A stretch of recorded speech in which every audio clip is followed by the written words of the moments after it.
Welcome back to Inside City Hall. As we reported earlier, former Queen City Councilman Dan Halloran took the stand today to defend himself against bribery charges, in part related to the use of council funds known as member items. Now, issues over member items also seem to be hounding freshman Councilwoman Lori Cumbo and the council's finance chair, Queens Councilwoman Jalissa Ferreras. Joining me now to talk about that topic and much more, we've got four top political consultants: Republicans Jessica Proud and Tom Doherty, Democrats George Arzt and Eli Valentin. Welcome to all of you. Thanks for coming in. And let's talk a little bit about Dan Halloran. And as consultants, I think you can all relate to this. He says the $15,000 in cash he took, I think outside some steakhouse or something like that, was a consulting fee. Is he besmirching your profession, or is it conceivable you guys take cash retainers at all? I've never gotten cash in an envelope. He should save the money and use it at the prison to buy cupcakes or whatever, because this is absurd. I mean, this is not how we do business. It's not the way he knows. Yeah, this is not how we do business, and it's insulting to think that he would think that the rest of us act like this. I mean, the facts in the case are clear that he was trying to work some scheme with a bunch of other people to rig an election or to get the nomination for Malcolm Smith, and I think the facts will bear that out. Also, under law, you're supposed to have a check with the right corporation on it. And he doesn't have that. Oh, is that right? I did not realize that. I didn't realize there were any laws that governed your work, ladies and gentlemen. Well, you should have a retainer agreement. Right. Usually you put in a proposal, you submit an invoice, you get a check that goes through the IRS and all of that. But, it's a little bit silly, too, because he started out with this insanity plea, and then it was the brain tumor, and now he's moving on to this. So as a member of the jury, I think they're going to be hard-pressed to take it too seriously. Now, there's another version of that. Lori Cumbo, who happens to be my councilwoman, it pops up in the newspaper that she used her, I think it must have been capital member items, because it was over $1 million, and they don't get that much for straight outlays, to go to the museum that she helped found. Mikado. Yes, and which, sounds lovely and all, but this is a place that she founded, presumably has some connection to, even if it's only emotional at this point. The Post is using that as an excuse to say there should be no more member items. What do you think? I think that there needs to be strong accountancy, there needs to be vetting, there needs to be an independent monitor of member items, or else the council's going to lose the member items. I'd say let's do away with member items. I'm with the mayor on that, but I'm not. I don't agree with his position during the budget negotiations with the council. He should have said, this is the budget, but no member items in the budget. So I think we should do away with it. It's problematic, and but his relationship with the speaker and him having a direct role, unprecedented role in that, I think that compromises his stance that he originally took of doing away with member items. But one of the problems with the member items is, you see it in the city council and you've seen it in Albany, is that they tend to be used as either a carrot or a stick with members. If you're with the speaker on issues, you get more money, and it invites corruption. If there's certainly valid organizations that should be able to apply for funding, have an equal playing field for everybody. It shouldn't be doled out at a member's discretion. It is a horrible system. I've said it for a long time at the state level. We have seen politician after politician get in trouble over these items.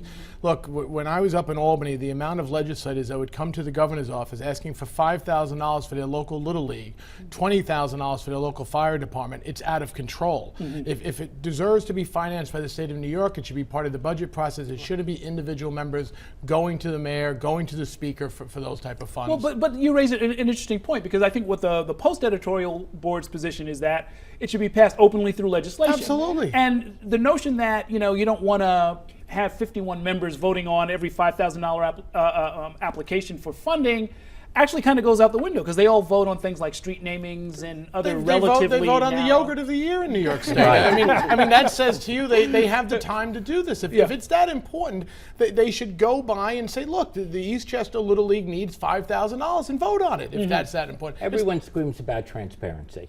Why not be transparent about these items? And why not post them and let everyone read about it? Including all the people at the LCA, all the people in Room 9, and then vote on it. Why not? An interesting set of proposals. I only half jokingly, I once suggested that there be an outside group that screens member items, and that outside group be the rackets bureau of the district attorney's office. Exactly. Just to let everybody know, you know, to save on paperwork. More people. I don't think it can be OMB. I don't think Scott would want it. But I do think that some independent group should look at it. Could be the public advocate even. Well, it would give the public advocate something to do, actually. I mean, you know, for the job. I mean, Oh, okay. You can take the call from Letitia James. I'm waiting. Let me suggest in our a couple of minutes that we talk about the Siena poll that had that interesting question where they asked, would you be surprised or are you surprised when members of the state legislature get indicted? And the majority are not surprised. Is that just kind of one more statement of the general feeling that Albany is dysfunctional? Or is this something new? I think it shows there's absolutely no confidence in our legislators. And I think that they've got to do something about it to regain their status.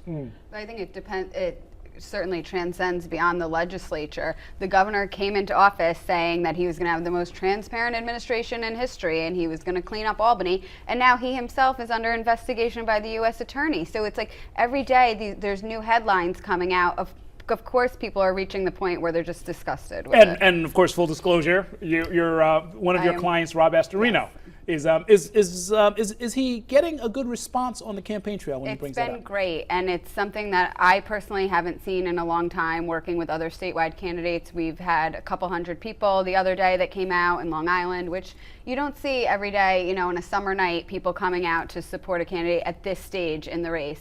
So the response is very good. I think overall people are skeptical of politics right now and politicians, but they're looking for a breath of fresh air. Whenever we talk about these things, Eli, the charge comes, oh, this is the press. The press is always nitpicking. The press is always, you know, sort of smacking legislators around, and that, in part, is why people don't have confidence in them. I think the proof is in the pudding, and and it's not just New York State or New York City, but at the national level, we see the gridlock in Washington, and then we see indictments happening all over the country, and especially here. So I think people are looking at that, and they're not trusting their public officials the way that they should. But the ones to blame are the elected officials. You know, it is interesting. You look at if you think Albany's bad, you look at like Sacramento and stuff like that. You know, there's some officials who have been charged with gun running, you know, drug dealing, real serious stuff that we haven't managed to sink quite so low in New York. We're going to take a short break, and I'll be back with these fine consultants in just a moment. If you want to be part of the conversation, you can do that on Twitter. We are at Errol Lewis or at Inside City Hall. Stay with us.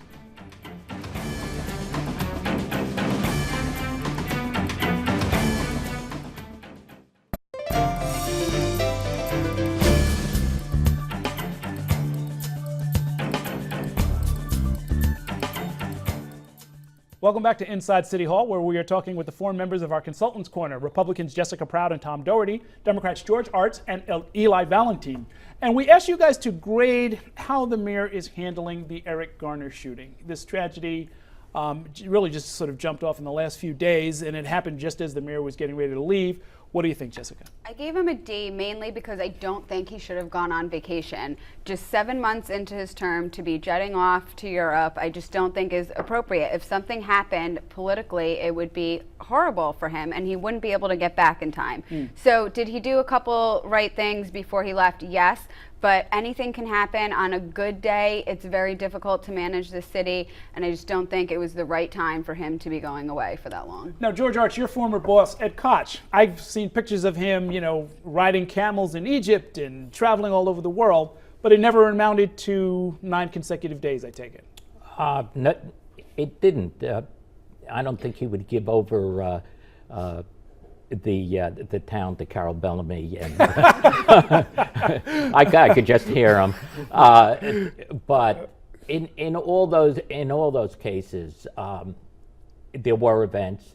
In the first term, there were 2 policemen who were shot dead while he was away in London and France, and it caused a great stir. But no matter what you do, there's always going to be a stir about why isn't he here. But the the mayor has to take a vacation at some point. And so you give this mayor an A for I give him an A for sympathy, for compassion, for Bratton re-examining the broken windows concept. These are all important issues, and I don't feel the racial tension that was there with the Miller case, with the Baez case in past years. But there's an eerie reminiscence of those cases. Tom. An A, because I think that the EMT workers have been put on administrative hold. The police officers have been given desk duty as they do a full investigation, which they should. I mean, this is a tragic death. I don't know the circumstances, exactly what happened. I don't know if his asthma played into it, his weight played into it, but we need time to reflect on it. And quite frankly, I think the mayor being out of the country right now is very good for this situation, because I think that the tone of it is going to be calmed down a little bit. If he's here, they're going to be calling on him. He may say something about it, and I disagree with Jessica. I think a mayor, an elected official, gets to have a life, gets to go overseas with their family, and quite frankly, there are a lot of people running the city of New York right now, so he can stay over there for another week. What do you think, Eli? I guess Tom is going to disagree with me too. I gave the mayor a C. I think the only thing that he did right was to call for a thorough investigation. But beyond that, I don't know what else he's done. I mean, I think that's part of the process to look at what was done and put on suspension whoever needs to be put on suspension. But beyond that, I haven't seen anything else from the mayor that would merit a better grade. But having said that, I think there are other issues that I think merit attention in this conversation. The fact is that you have an officer that used an illegal tactic that was banned by the police department many years ago. In 94, and that points to some other issues. We have to consider the fact that perhaps there's some ignorant police officers that are not knowledgeable of police policy. Perhaps we have a case that this points to the continuing significance of race in the city.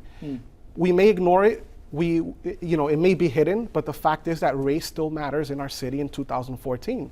So, and the fact that the mayor's away, it doesn't lend to the conversations that we need to have. I'm not against the mayor having a vacation, but I am troubled. I am troubled by the timing, especially considering that there are several city agencies that still do not have any commissioners. So the mayor goes away with a job still left undone. It shouldn't happen in a vacuum. I mean, crime is up in Staten Island 150% over the last year. Murder is up, crime is up overall. He's going off just 7 months into the job, and I think any of us around the table that would be talking to a client about that would be advising against it. Well, you would also presumably, though, point out that your client, assuming it was de Blasio for argument's sake, is exceptional, right? I mean, he's the first mayor in anybody's memory that's had kids in public school, right? So the only time they can go away. The other mayors were empty nesters, or they were bachelors. And look, I mean, to plan an overseas trip, I mean, he doesn't have the means of the former mayor where he can jump on a private plane and go somewhere for 3 days and hop right back. Look, he's a family guy, and as much as me and him politically will disagree on stuff, he has a right to plan a trip, and it's not like you're going, next door. You can't just cut it back and cancel it. It's a long trip. Everything will work out. He deserves to have a vacation. He also has a huge campaign coming up for pre-K. That's his real first major test on his first major issue. That's going to be like a 12-hour day every day. Sure. Well, we are going to say goodnight for now. Thank you all for coming by. Very good to speak with you, as always. We're going to take a short break now. I'll be back in a minute with a preview of tomorrow night's program. Stay with us.